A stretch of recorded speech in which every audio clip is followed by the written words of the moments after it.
Hello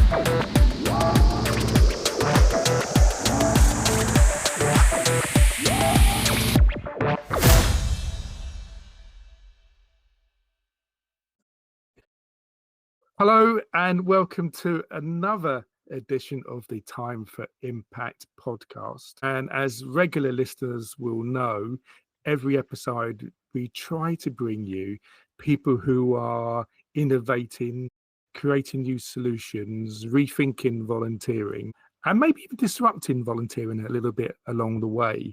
And today's guest is no exception to that rule. In fact, she might be the example of that rule. I don't know, because her history is very much about rethinking and reshaping volunteering.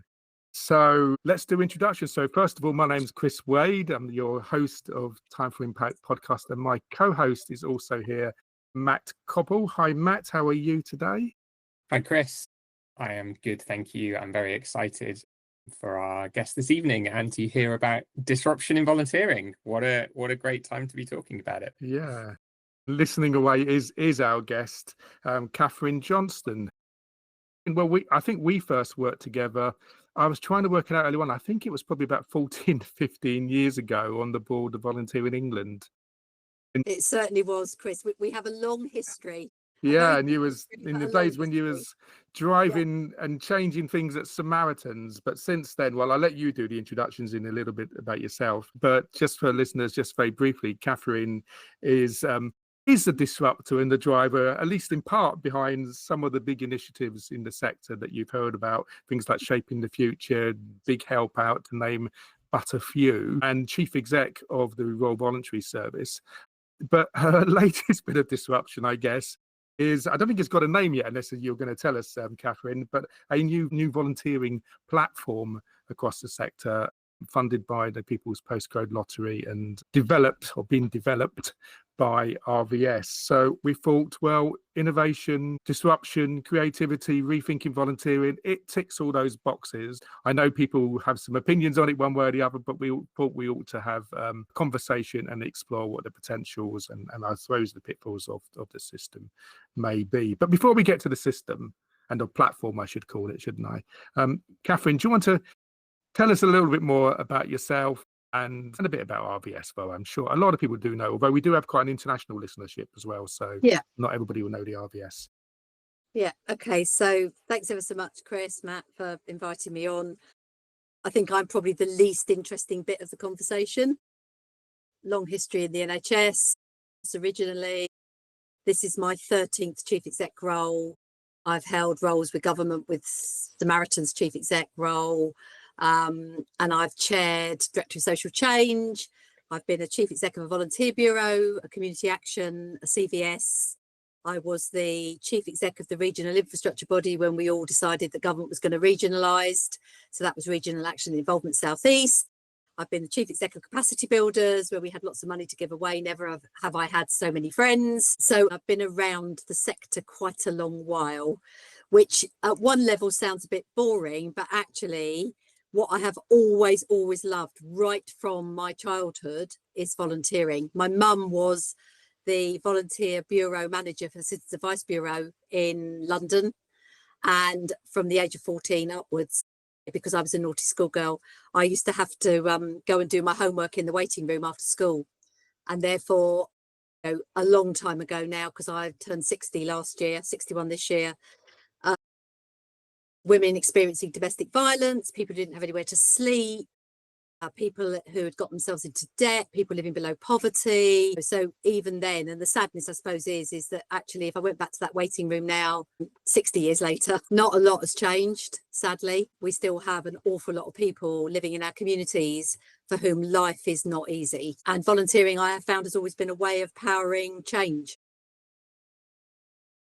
Yeah, you maybe think we should ask all our guests that question about what are the sort of drivers in their childhood and their upbringing that drove them into volunteering. We don't ask that question a lot. You answered it voluntarily, so thank you. It would be nice to, obviously, for you to tell us more about the platform, but let's perhaps start with what the sort of genesis of the project was. What are the drivers for thinking, well, actually, that we need such a platform? And perhaps tell us, what some of the gaps that you think the platform will hopefully in due course be plugging?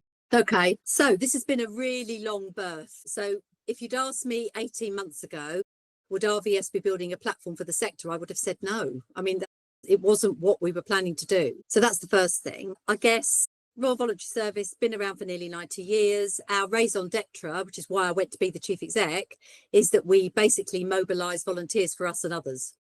And we've done it every decade in different ways, sometimes in response to an emergency, sometimes in response to a real societal need, like feeding people. We were the biggest provider of Meals on Wheels, evacuation, response to war, and obviously most recently in response to COVID, where we mobilised 1.2 million volunteers for us and others to support the NHS. And then obviously positively, we also want to mobilise people to be able to volunteer, and that's sort of where the idea of the big help out and everything else came from, but I'll come back to that. So RVS, 7 years ago now, I wrote a report, which was the reason I'd gone to RVS, which was basically, it was a bit like a crystal ball, and it said, you know, we are really, really lucky in the UK that we have so many older and ageing people who are prepared to continually increase the number of hours that they are volunteering in our communities to pick up the increasingly heavy load of volunteering services that we are seeing our communities need. So demand was going up, and we did some work with some really great researchers and published a report called Kickstarter Volunteer Revolution, which basically said, and this is pre-COVID, that by 2035, the UK would be in deep, deep trouble in terms of their supply chain on volunteering, and services such as NSPCC Childline, RSPCA looking after animals, Samaritans helping people to stay well and stop them from taking their own lives, all the way through to many of the household services that you come to rely on, Macmillan nurses and everything else. All of those organisations would be running out of people, just literally human beings who have the time, the skills and the energy to be able to be doing those services, because it's not the way that life will dictate that the younger age groups will go on to volunteer. So we already knew we were on a burning platform before COVID. And actually, in the foreword I wrote, I'm never going to write a foreword again, it is official, short of a world war or a global pandemic, this sort of kickstarting of the volunteer revolution to get us all to work differently and to think differently and to encourage the 70% of the population that didn't volunteer into volunteering in some way, shape or form to play their part in the community, was going to be an uphill struggle. But it was in my last kind of 10 decade of working, it was something that RVS and I felt passionately about, and that we were up for the challenge. And then guess what happened? The pandemic broke, and we saw the biggest outpouring. It was the only good thing about the whole pandemic in this country was 12.4 million people stepped forward in 10 months to support their local community. Some of them came through RVS and NHS responders and some of our services. Some of them came through mutual aid groups. Some of them came through local WhatsApp groups. In any other walk of life, it was the biggest mobilisation of volunteers since World War II. It was one of the biggest mobilisations of volunteer across the world.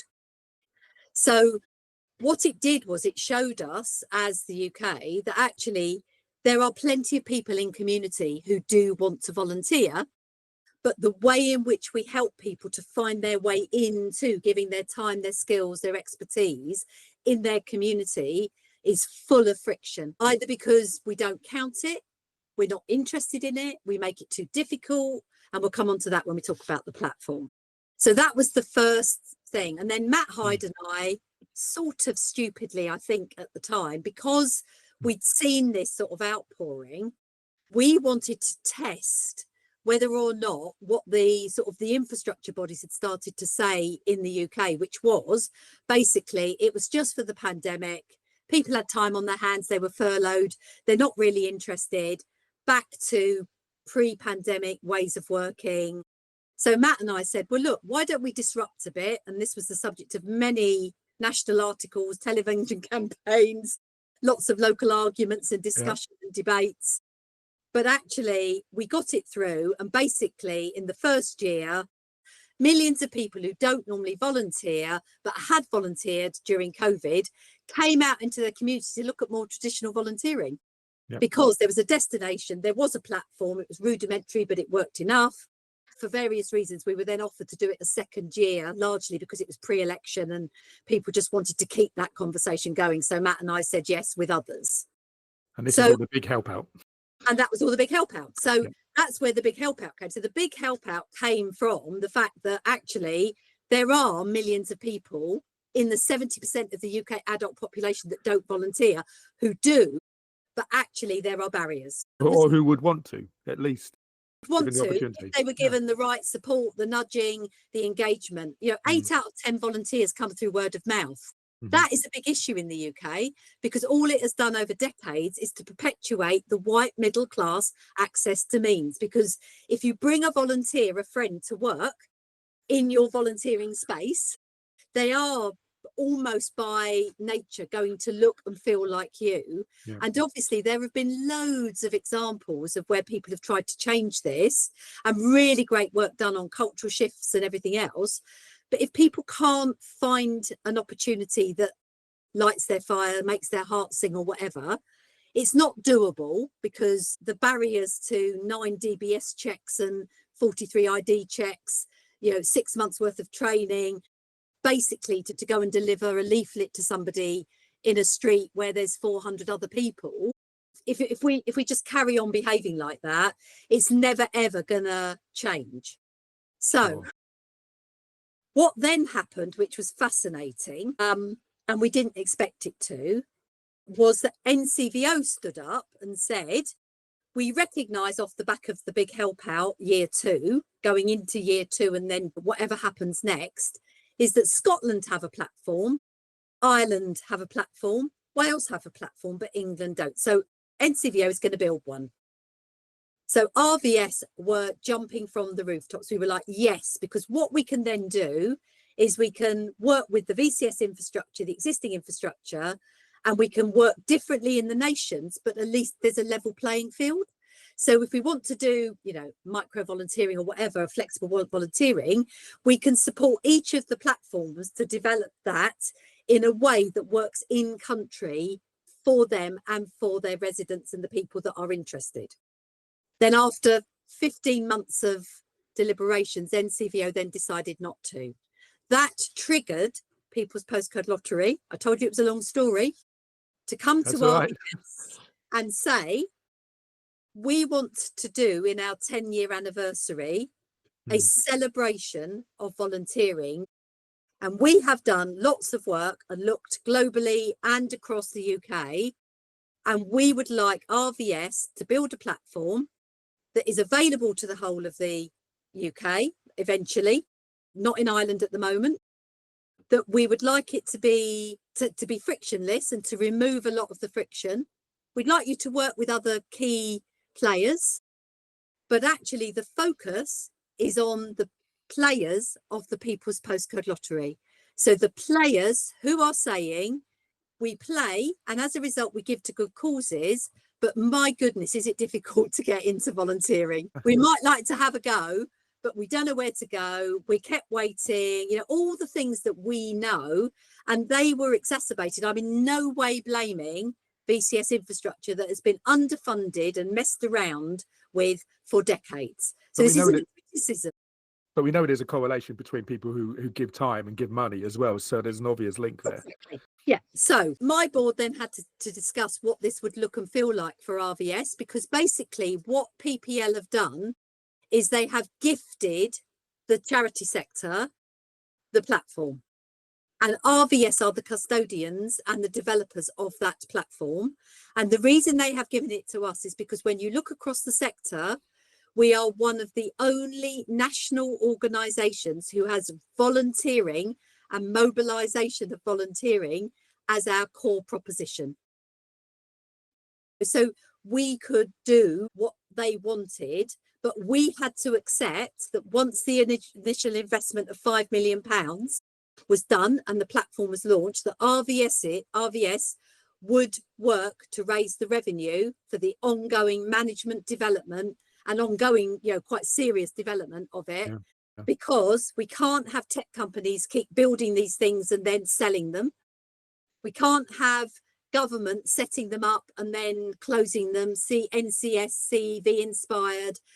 We have to have data that we can, as a sector, build our volunteering propositions on, understanding what the public want.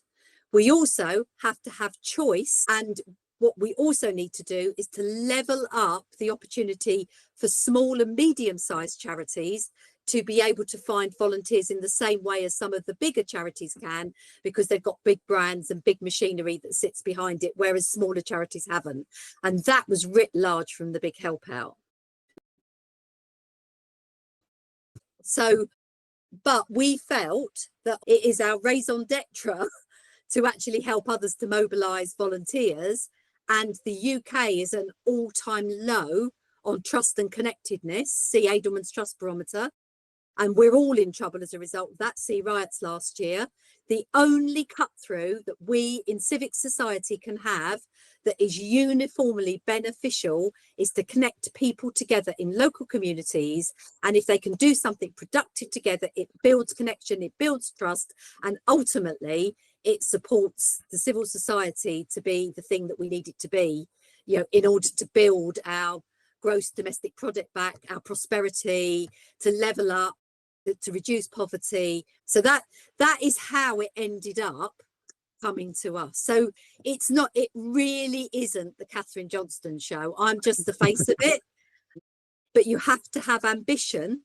You have to be able to wear a tin hat and tin knickers, quite frankly. I said this at Third Sector last week, because nobody disrupts or innovates without having to take on board all of the feedback, all of the disruption, all of the, we don't like it. What you have to do is you have to work iteratively with all of those different key players. And sometimes you'll be going, of course, we don't want to do that. Let's get together. Let's find a way around it. So sometimes we'll convene to bring other people together. Sometimes we'll convene purposefully for the people that we need to be joining. And then sometimes we'll just be I'll be ringing the bell and saying, time out. Can everyone just cool off here, please? Because actually, the general public deserve us to sort this out. What a story, Catherine. I think there's so much to unpack there. And I think I'm really inspired by your kind of energy for innovation. And I think the story you've told there is something that I certainly really subscribe to. And I think it's something I've talked about on this podcast before, which is this idea that, there are people out there that say volunteering is declining. That means people don't want to volunteer. My view is that, I point to these moments and go, people do want to volunteer. We need to give them the platform and the opportunity to do that in the right shape, make people feel they can do it. And I think we owe it to people to not write off their motivations, if that makes sense. I think there's a really important sort of bit around that. I thought before we just jump into that, almost back to the idea of innovation and funding, actually, which I think is quite interesting for me, is and probably just a bit of a personal shout out, I suppose, to People's Postcode Lottery, because sort of much earlier in my career, People's Postcode Lottery were funding sort of projects that, I don't think they're as innovative as this, but they felt innovative at the time around things like recruitment, things like leadership development for volunteers and things like that, over a kind of, they've been funding this stuff over a sustained period of time. And if there's anyone listening to this who's going, how do I get my volunteering projects funded? I don't have all the secret answers to that, but I think at least some of the answers to that are about innovation, about thinking differently, and are about, about trying new things, because that's the kind of the difference in the energy we need to create, right? And that's the kind of things that are exciting to fund. Funders out there, if any of you are listening, this is really important stuff. People's Postcode Lottery funds some really interesting things. Have a look at their portfolio. It's this isn't an advert for PPL, but they do some really good work and they fund some really important stuff.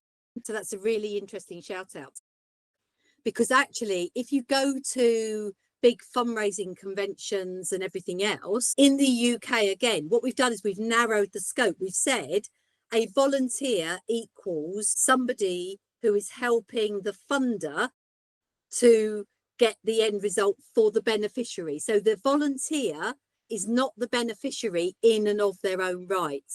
And what I am seeing is funders thinking differently about how can volunteering in and of itself be a way of improving life chances, a way of improving your likelihood of getting work.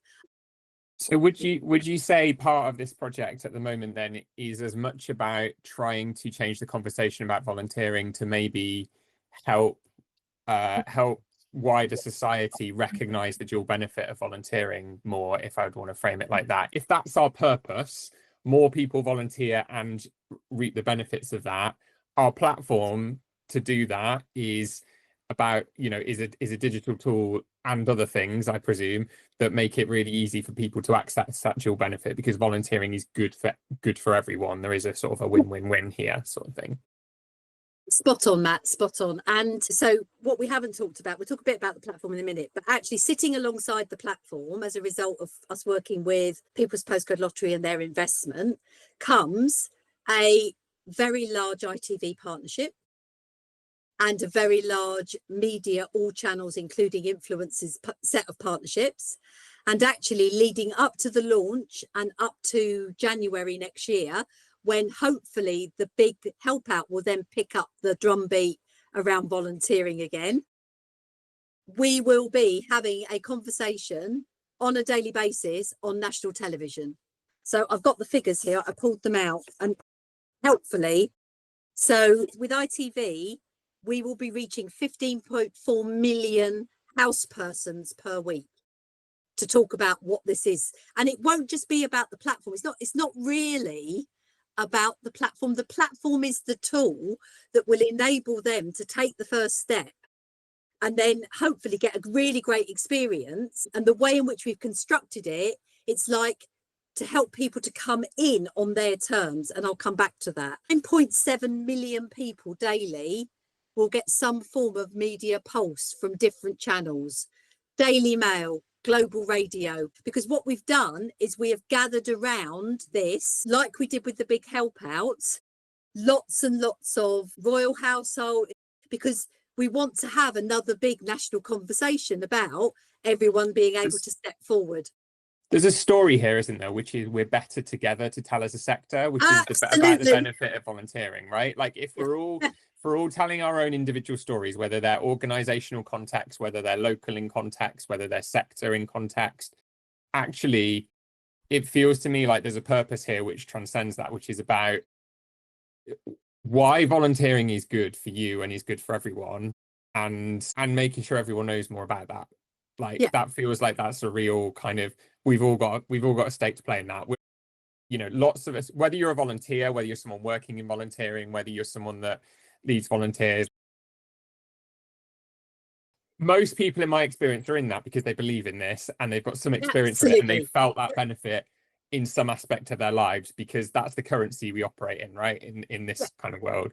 So this is about continuing and perpetuating that, I guess. So if you go back to your comments a few minutes ago about motivation, so this is the bit, so you think I'm excitable now, this is the bit that really lights me up and also makes me angry in equal measures.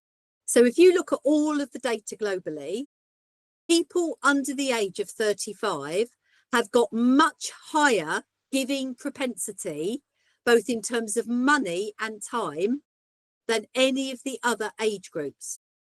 So we have got younger people in our communities at scale who won't join or go to work for a company that there isn't a value-driven company, where they can see that there is a stated volunteering program, where actually they feel like they're making a difference. But if you then interview those young people or younger people, most of whom, all my children are between the age of 30 and 40, if you talk to them and thousands others, and you look at all of the work that's been done on next gen boards, the stuff that EY Foundation has done, all of that emerging leaders stuff, basically young people will not take on a volunteering opportunity unless they think they can actually do it. Now, it's not whether or not they can actually have got the skills to do it. It's when faced with, we'd love to have you, but you've got to be here every Wednesday between 2 and 6. They go, I'm really sorry. I don't want to let anyone down. And they step back. In the pandemic, where we created opportunities, particularly for the under 40s, to be able to do task-based, whatever you want to call it, task-based, flexible, micro, actually, they came in their droves and they stayed with the program. So they had an app, they were able to have the power. When they turned it on, they were good to go, and they connected with a task or a volunteering opportunity immediately and were able to get on with it. And because they were then with that program and it had choice and scale, most of the time when they clicked on, once it was all up and running, there would be something they could do. They could do a check-in and chat. They could do a drop and deliver. They could do a car ride to a hospital. Whatever they were trained and had the ID or DBS for, it was there. They just chose. So if they had a lunch break and they wanted to do a pick up and deliver, what they'd do is they'd ring the client, they'd accept the task, they'd ring them at lunchtime, they'd get the shopping list, they'd drop it off on the way home from work, they'd tick that it'd been done, all was well, and went home feeling like their day hadn't really been disrupted at all, and they'd done a really good thing. And that's why they kept coming back, and then they wanted to do more and more. And about 20% of the people in volunteer responders indicated that as a result, they wanted to go on and look for a job in social care or in the NHS. So the other benefits of working in this way at entry level are phenomenal. And many of those volunteers have gone on to actually train to be a Samaritan volunteer. If you do, I don't know, 500 check-in and chats and you think, actually, I really enjoy this, I'd really like to train more, you're going to look for a Samaritans or a NSPCC Childline or a thing. So the idea, we've got 5 years of data. We over-indexed people from diverse backgrounds. So all of this nonsense about people from different cultures and everything who are younger won't come, they did in their droves. We over-indexed on people living with long-term health conditions and disabilities. We over-indexed on age groups and younger people profile. And then what we've tried to do is to set up bigger groups of people and organisations, which then lead you into so what is shaping the future with volunteering? Well, that was set up in the pandemic with 12 members, because I needed to speak to 12 of the largest volunteer involving charities, because they'd furloughed all their volunteers and I needed them for the NHS. So we did Hour of Need, sent out basically what we're doing now. They sent out all the packs to all of their volunteers saying, we know you can't do your scouting at the moment, but if you do want to do something, click on here. And basically in a week, we got 35,000 volunteers signed up from those charities in shaping. And then we also then went on further and we did the Jabs Army, and we joined up with St John's and Red Cross, and we co-trained people and passported them. So anything is possible if you have trust and the tools and almost the urgency, which is where I think we are now. The big charities are running out of volunteers. It's your life course issue, not just a COVID issue. They were always going to. The micro volunteering stuff has now been tried and tested. Shaping charities, 35 members now. They all pay 5k a year. We do projects, don't need funding from anywhere else. So and. So it's not about RVS. RVS were the convener of shaping for the pandemic. We then reviewed it and people said, actually, I have never asked anybody to join, but they still keep coming. And we do a lot of work that is then available for smaller and medium charities to be able to pick it up, brand it and use it for themselves. We're going back to the platform a little bit. I think it's really important that you have, and I think Matt's helped to frame what you're trying to achieve is not the development of a computer program, but that is the tool that delivers that. We often talk about on this podcast the sort of secret sauce to volunteering, the things that build the habits of volunteering. How do we really get more people involved in volunteering? How do we Yeah. break down some of the barriers to volunteering and stuff? And we get Yeah. into more philosophical than practical conversations probably. And this feels like it fits in that arena, in that it's a toolkit for sure, but it's part of a vision to enable a greater number of people to both participate in volunteering, but also to draw the benefits of volunteering and to sustain that over time. So I'm just interested, and I know, I'm conscious we haven't gone into much detail about the actual platform, but I'm interested in how that fits into sort of ecosystem. Yeah. Because the things we've just described are not unique to this podcast. They're not unique to No. RVS. They're not No. unique to your platform. They should be general things that everybody in the sector is concerned about. Structure, big charities, small charities, citizens. So I'm just interested in your vision about where using the platform as a tool, it can help to not just obviously play its own part in delivering that by reducing barriers to volunteering and the great marketing you described and many other things, but also how its very existence can enhance and work with, there's lots of talk from local infrastructure, you'll be aware of that, but with local infrastructure, the other platforms that you mentioned, and I can understand why they may be nervous and so on. Yeah. But So actually, do I I. also can understand that there may be real opportunities for the where the two fit together, an ecosystem could really, really work very successfully. And part of that in my head is around, but maybe, I don't know, is open data, for instance. Yeah. The analogy, I don't know if this is a good one. Priority 3 of DCMS. Yeah, but my analogy is a good one. I always think of the when I want to book a train ticket, I can go onto Uber, I can go onto Network Rail, I can go onto my local train operator, I can go onto Google, and I can see all the train times, all the booking systems. I can book a ticket, and those systems all work together because the data shared. So in my mind, this is me being simple about this, but if you've got this system up and running in, let's say, in a year's time, and there's data of various volunteering opportunities being surfaced on there, is there not opportunity for that to be almost like a central database of the up-to-date information on volunteering opportunities? It won't be all of them for sure, but a lot of volunteering that then can appear on various Welsh, English, Manchester, small village platforms, whatever it might be, that rather than having to keep updating that locally all the time, that will be updated centrally. There'll be one central source, but also the data presumably is going to be really, really rich as well, in that because you've got hopefully a very large number of volunteering opportunities of volunteers, and I know there'll be data protection issues we need to manage, but there will be an awful lot of rich data that will come out about when volunteering works, where the deserts are in the country around volunteering, what time of day works, what sort of hours, what sort of ideas are more interesting than others. That data, if shared across the sector, and I'm sure RVS will be interested in this, would be incredibly valuable to the whole ecosystem. But it's got to be done in a sort of spirit of partnership and working together, I guess. So let's just talk about the platform then, because it's the easiest way of answering what are a number of questions. What RVS's role is to create an ecosystem that offers frictionless volunteering. That is so that more people can be mobilised.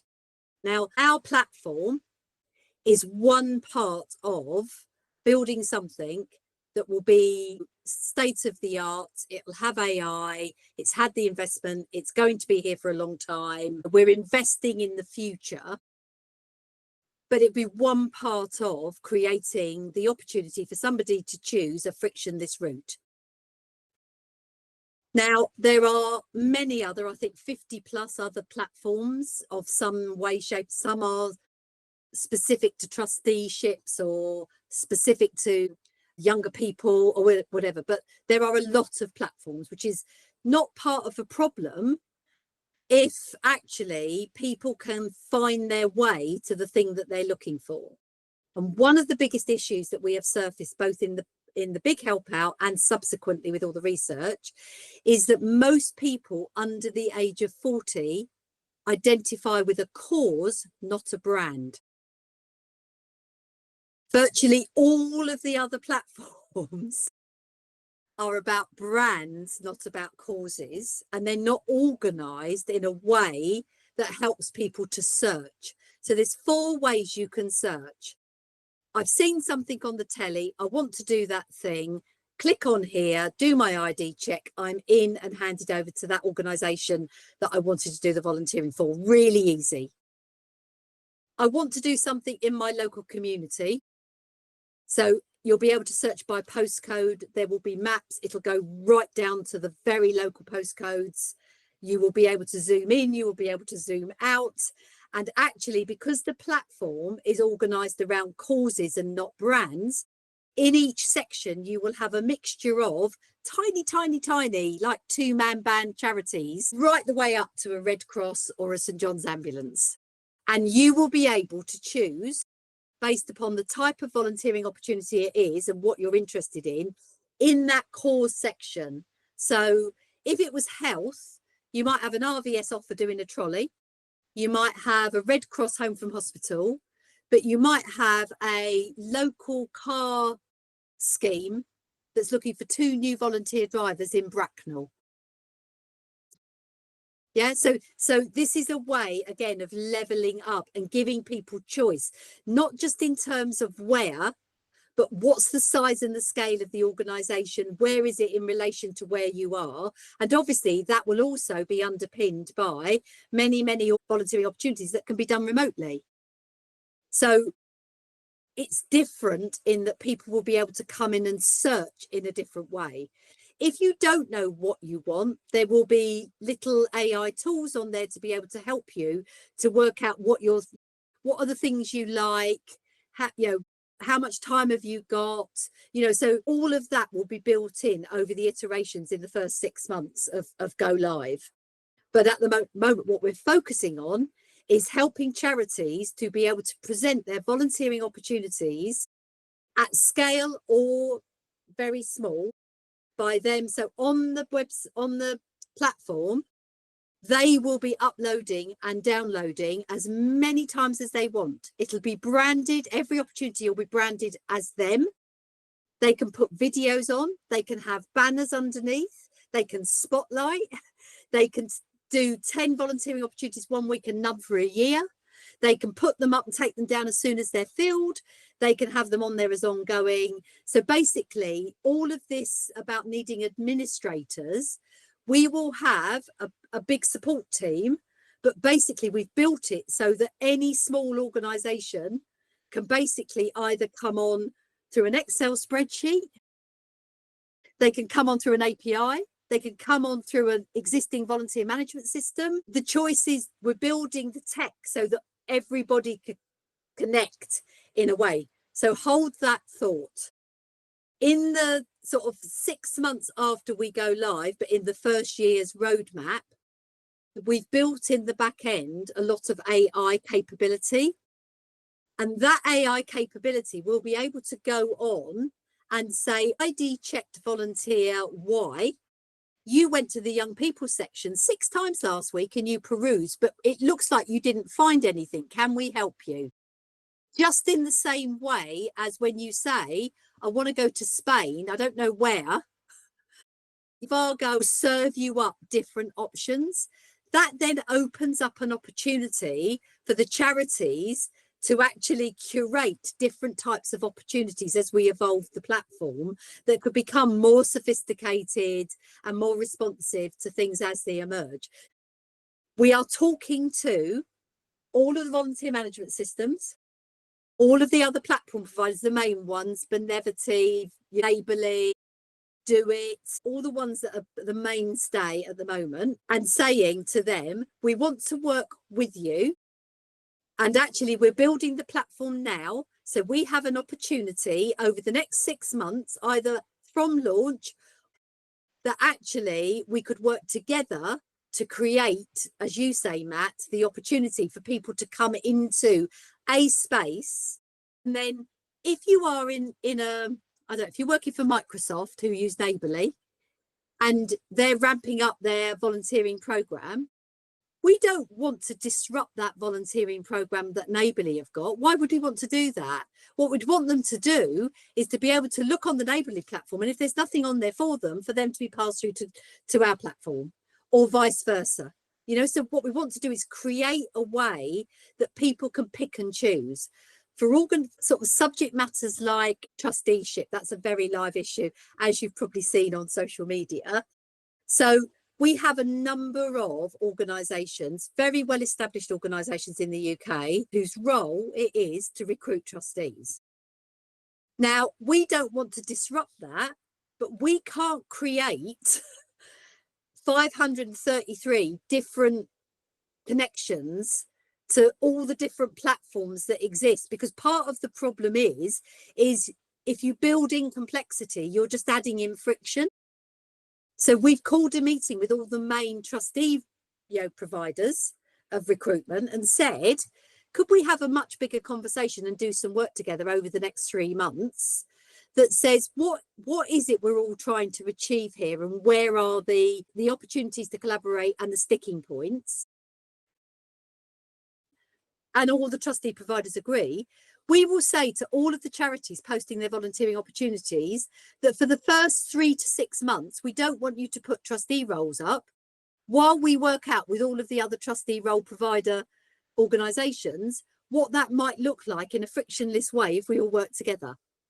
So I'm prepared to limit it so that we can actually do it together. But what we can't do is just let 1,000 flowers bloom, because then we're just back to another whole random set of mismatching pathways for volunteers.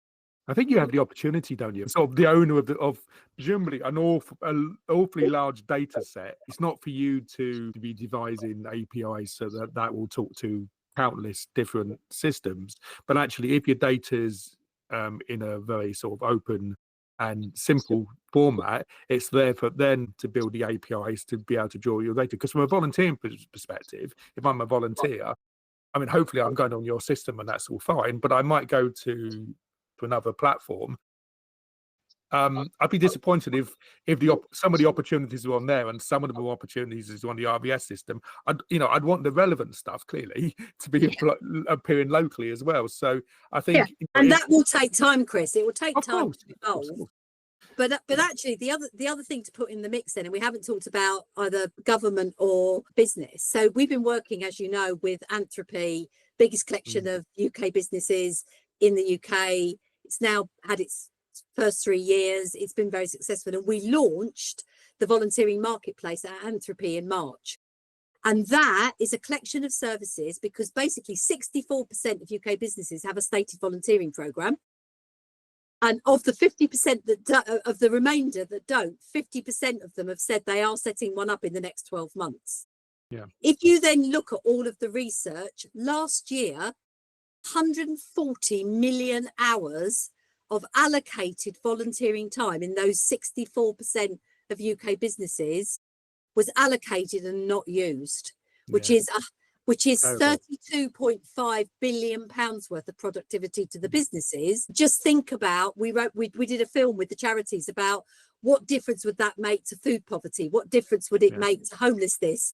So it's not just about optimizing it, because what we've also got to do as RVS is make sure that where time has been allocated and people are willing, that we're helping the conveners over there to point them proactively at volunteering opportunities that are responsive, that they can get to. Often where there are opportunities, because there's so little choice in opportunities, because the way they're advertised, that it's either not taken up, or actually that productivity is not as good as it could be, because the choice is available both to the charity and to the volunteer and to the company are not all that exciting very often. Yeah, exactly. But also, you're not a volunteer living in. So I live near Banbury. I am Catherine Johnston. I'm a citizen, and I happen to have quite a high propensity to be active, as you can probably tell, particularly in the volunteering space, right? I go to work at RVS, who has a volunteering programme for its staff, and I would be really, really annoyed if I couldn't volunteer through work, having been given the opportunity to do so, but couldn't find anything to do, or RVS just found it too difficult to be able to curate opportunities, which is why you end up with all of this, oh, let's do a day painting the village hall, because people end up just back in the same space. That is a completely different offer. That is teams and skill building. And actually on our platform, in the second iteration, we will have, and we're going to work, already working with businesses, and then we'll work with charities. Charities should be able to curate what they want to offer businesses, not the other way around, and say, if you want to come to Macmillan and you want to do some team building with us, here are the offers and this is how much it will cost you. And then that money will go to Macmillan, and all we're doing is providing the dating agency. But what it does is it puts the power back with the charities. The businesses get more choice. They'll get small, medium and large. If they want to have an ongoing strategic partnership with a charity, they can. But the money's not coming to RVS or the platform. It's going to the charity that has done the work to convene the opportunity for businesses to join in and do some volunteering with them. So again, it's another example of how we want to optimize that 140 million hours, you know. So we're also working with the civil service to look at whether or not there is a way that we could work with our platform and with other key strategic players to optimize all the civil service volunteering days that are given. So that actually they can then be connecting with the charities in the local communities in a much more strategic and purposeful way, and also then briefing their ministers. And the charity sector gets a much stronger embedded relationship with every government department around volunteering. So again, it's how do you use the tools to actually optimize all of that time and all of that volunteering that people want to do in a really clever and strategically thought through way. So we've talked about the dual benefit bit. If that's one pillar, it feels to me there's also a really important pillar about this, which is about changing the conversation or changing the nature of the conversation about not just the benefit of volunteering to the individual, but like how the infrastructure that underpins volunteering. Let's work together, let's convene, let's complement each other rather than compete with each other, because there's all these benefits. Let's work out how we can, you know, think about these challenges the right way around when it comes to more corporate volunteering offers. You know, as someone sort of connected to the sector and quite interested in the sector, I've heard a lot so far about a platform. What excites me much more is how we want it's not really about the platform. What it's about is changing the conversation about volunteering, which is a leadership conversation. It's a leadership space, which is really great for me to hear that RVS is in, because it feels to me this is the kind of innovation we all should be rising to, sort of thing. And let's get beyond platforms and start talking about purpose a bit more would be my call to action a little bit. Yeah, totally agree, Matt. And yeah, we've been going to all of the infrastructure conferences. You know, I was keynoting at Third Sector a couple of weeks ago.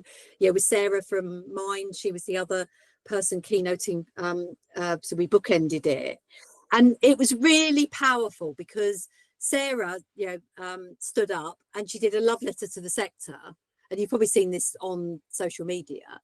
And she said, you know, we're such a fantastic sector, you know, blah blah blah blah blah, but and there's a big but here. We have got to learn to work together, and we have got to learn that actually this thing called permacrisis is here to stay longer. You know, everyone who's thinking actually at some point it's all going to settle and we'll go back to where we were pre-pandemic is kind of delusional, because geopolitics, Brexit, you know, all of the other things that have happened over the last decade, not just in the UK, but globally, mean that we are now in a different way. Add in AI, tech, you know, the way people live their lives. So, and we're already going that way already. You might argue, going back to your report, right, that you talked about earlier on, like that was a trend that was already happening, right? And we're here now. So, you know, and we're moving through it further. So for everybody, I was on a panel recently, and every time I do one of these, I come away with another load of, I hadn't thought about this, or what about that, or oh, that's interesting, that connects. And one I did recently, actually it was with Sarah, she was talking about the issues around people's mental health declining because of the remote working since COVID. So I said, well, it's interesting, isn't it? I said, because actually volunteering programs within organisations that have become almost fully remote should play an even more integral role in the way in which we shape the leadership of organisations, because it is an absolutely amazing way of bringing different parts of your organisation together around causes that you either curate as an organisation, or you allow people in your organisation and workplace to curate, that says, so on Monday, all the people who are supporting the environment through their volunteering are getting together for a coffee morning to talk about what they're doing, to share their stories. They're connecting, but not on a work basis. They're connecting as individual human beings doing some volunteering, and all of that evolves into different networks. So again, there's another example of how you can convene around volunteering to actually deal with what a problem that has evolved that will help people to connect, help their mental health. And actually, if you've got people in your organisation who are really feeling isolated, connecting them to one of the volunteering groups in your organisation, I would argue, is a really probably more powerful tool than saying, oh, we're going to send you off to Oc Health, or we're going to give you a buddy, or we're going to label you as lonely and isolated, or all the things that ridiculous HR processes force you to do. If you have volunteering as part of your toolkit, the way in which you lead your organisation, actually anybody under the age of 35 loves it, because it's all about giving back. So again, it's just about us thinking differently. Just sticking with the platform just for a minute. So as volunteering professionals, one of the things that has driven us all mad and drives volunteers mad is every charity wants to DBS its own volunteers. I mean, when you actually take a step back and think about just how ridiculous that is, we have walked ourselves in, despite lobbying for 3 years to DBS to set up the checking service so that we didn't have to do that. The charity sector uses the checking service less than the corporates.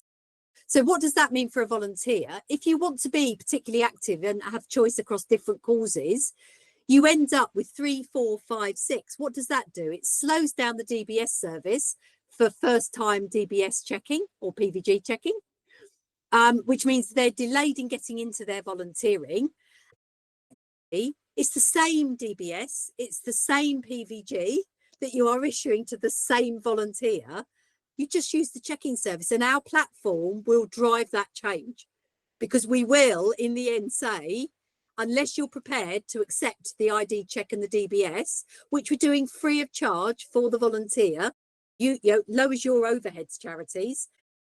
Unless you're prepared to use the checking service, we won't allow you to come on the platform in the end. Because why would we? Because you're just adding more friction back in for no reason other than you're risk averse. It'll be about the volunteer. Yeah, no, of course. I mean, you mentioned Trivago and all those sort of companies. Even just most of us who would use perhaps an Amazon app to order things, you know, and we see the algorithms, we see the AI, we see the smart user interfaces. Air Miles, Nectar, Yos, all of these things in our lives. Yes, we need something that allows the people living the way they live their lives to gather up badges if they want to gather up points if they want to have choice. But ultimately, this is about helping individuals to find their way in and to stay in and to do some different things and build their skills, their confidence, their commitment, their ability to play their part, their connecting to causes or communities or whatever. It's really simple. We do have to disrupt some of it in order to get a better solution for why the people are prevented from doing it. I guess it's understandable that people will perhaps realistically be nervous that some funders would interpret the existence of such a system to mean that local infrastructural solutions, whether they be digital or in person, are somehow superfluous, which is clearly not true. So I can understand why there's nervousness around that, but equally we do need innovative solutions to face the challenges that you've already described in this podcast, Catherine. And I suppose the key is, at least in part, how well RVS can work with those stakeholders, those infrastructure bodies, to make sure that the system and the wider ecosystem is a net gain for the sector, including infrastructure. So I think we're doing this. The sector's really fortunate that people's Postcode Lottery have seen this as a need and are gifting it to the charity sector. We could have developed it quicker, and we could have been going out in October with a more a platform with more widgets. But actually what we've committed to doing is evolving it over 18 months. So the sector, so for the charities that have gone on in the first wave when it came out of Sandbox, who are working on it with their tools at their end and their capabilities at their end to upload, download, see if they can break it and everything else, the level of tech in some of the smaller charities and understanding even of an uploading of an Excel spreadsheet, we got to make sure that we get the fundamentals right. It's got to be as easy as possible, and we've got to help people to do it initially. Then once they've got that mastered, and we've got loads of opportunities on the platform, and we've got volunteers getting their ID check and we're passing them over and that's working, we'll then do the DBS checking and the passporting wallets, and then we'll do a bit more AI, and then we'll develop the corporate bit. But the idea is that we evolve it with the sector for the sector. But that will be at a pace that obviously has to be reasonable. We see Sarah's letter to the sector. We're a great sector, but we need to be having some really hard, difficult conversations here about the future of volunteering and how we as our sector want to push it forward and continue to innovate. Leadership, it's a leadership challenge. It is. Well, talking to leadership, you've given us way more time than we originally anticipated. I should enjoy editing it down, I suspect, as well. But thank you so much. You've been brutally honest, really thoughtful. You've given us a really good, not just an insight to the platform, more than that, you've given us a really good insight into the philosophy and the intention that sits beyond it. There are unanswered questions for you, for the sector, for all of us. Like all digital solutions, I guess it's an iterative process as well, and it will evolve. But it's good to hear that you also are engaging and intent on engaging with the rest of the sector to find solutions at pace going forward. Just one last thing, Chris, is what I would say is it has never been a more exciting time to be in volunteering.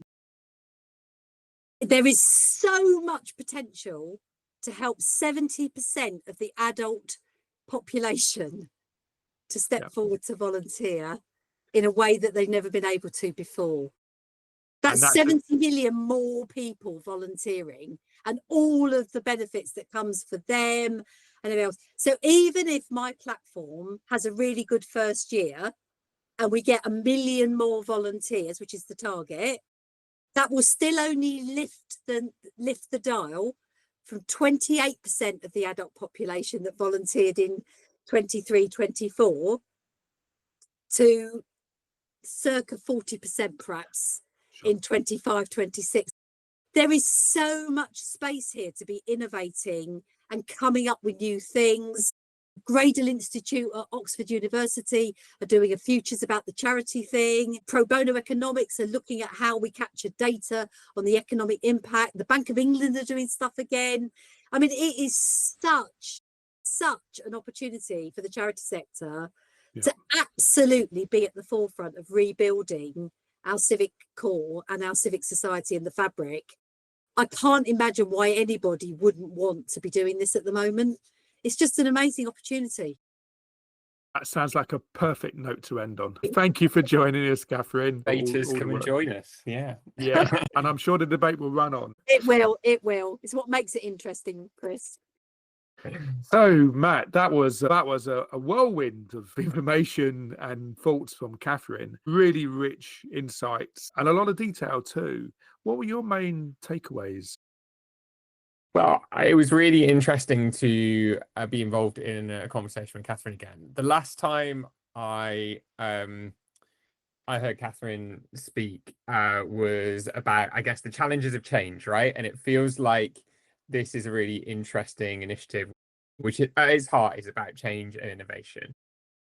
I came to today thinking we'd probably be having a conversation about a platform, but I'm leaving today thinking that we should be and are, and RVS is leading a more important conversation, I would argue, about purpose, the role, function, and purpose of volunteering for society. And particularly this idea of kind of dual benefit, I think, is a really powerful one. How do we help and unlock more people to experience volunteering? It feels like Catherine and RVS are, at the moment, leading us in quite an important conversation, which is people want to do this. We've seen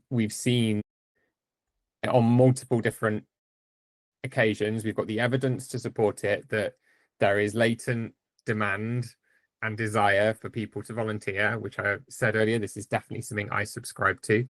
And the challenge is how we unlock that, how we make that as easy and as frictionless for people as possible. And it feels like if that's our purpose, that's a really good conversation to be having, because that's something that we've all got in common. That's something that's important to everyone. It feels like part of that solution could be an RVS digital platform.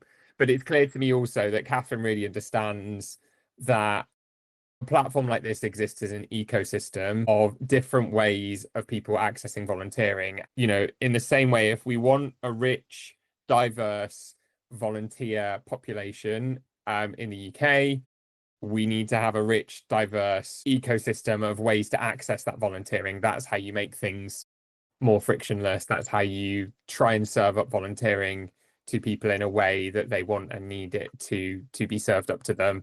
And there is a range of ways that needs to be provided. Some of them are traditional and some of them have served us well for a long time, but there's also areas out there where we can innovate, and there's a space for innovation, and we need to be operating in that space as well. And I think if we're driven by that purpose of trying to unlock volunteering for more people, and if we are committed to trying to innovate and provide more ways to do that, then, you know, I'm sold on that. And I think what an exciting time to be in volunteering. To get back to Catherine's final point, there are so many opportunities for innovation. There are so many exciting, dynamic people in the sector thinking in new ways, and exciting and dynamic ideas from communities and examples of stuff happening. I'm leaving feeling positive about all of that, and hopefully the change to come.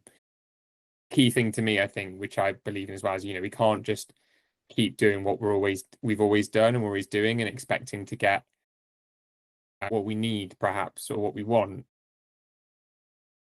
We need to change that conversation a little bit. It's not about what we want as volunteer involving organizations. It's about what volunteers need, which is about being able to access volunteering and being able to understand what opportunities are available and how they can benefit themselves and others from giving their time.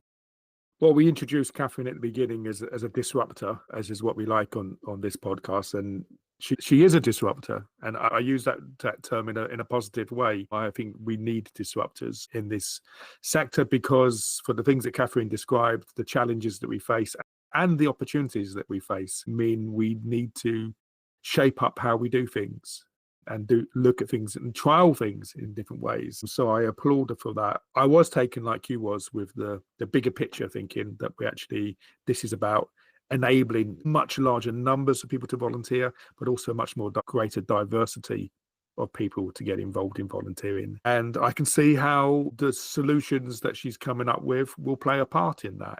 We have to welcome that, I think. I understand how it's threatening and scary for some people, because if we are going to meet these challenges, it probably means that local organisations, especially, and some infrastructure organisations, are also already and will have to in the future really start to grapple with some big questions about how they also go on that journey. And I really hope Catherine's right about the way that she wants to work with those organisations in their shared interest to find shared solutions where that ecosystem works both, because volunteering doesn't just happen online. It isn't just brokered online. It isn't just a national thing. We do need local community people.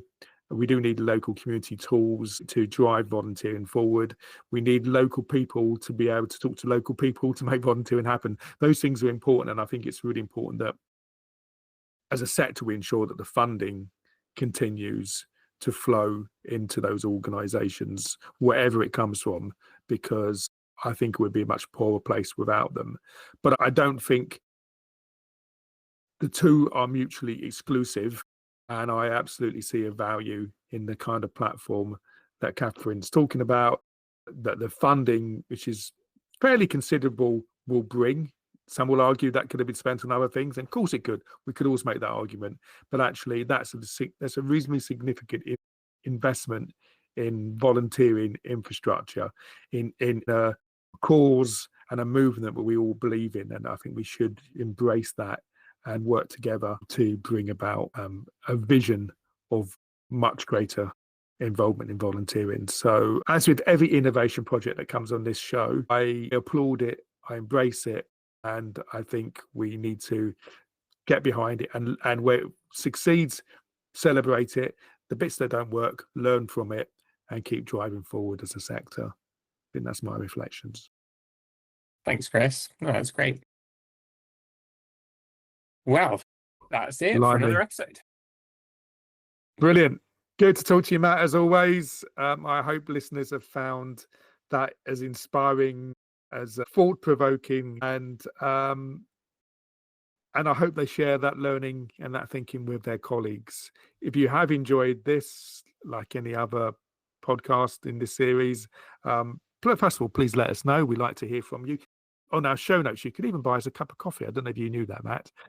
There's even a facility for that. But please, most importantly, please give us a rating if you can, and tell your other colleagues in the sector about this podcast and others in the series, so we can keep sharing the learning. Bye-bye. Bye.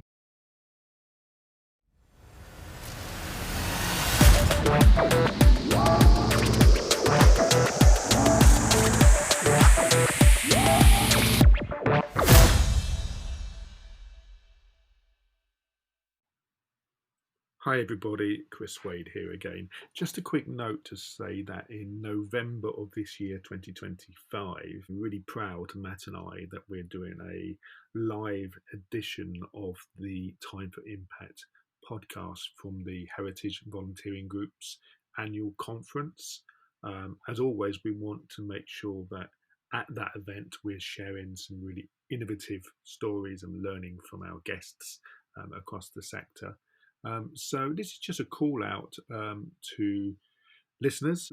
If you have any brilliant ideas of people within the heritage museum sector that you think you would like to hear on that particular episode of the podcast, then please do point them in our direction or suggest some names to us. We'd really be grateful for your suggestions. Until the next episode, thanks very much. Bye.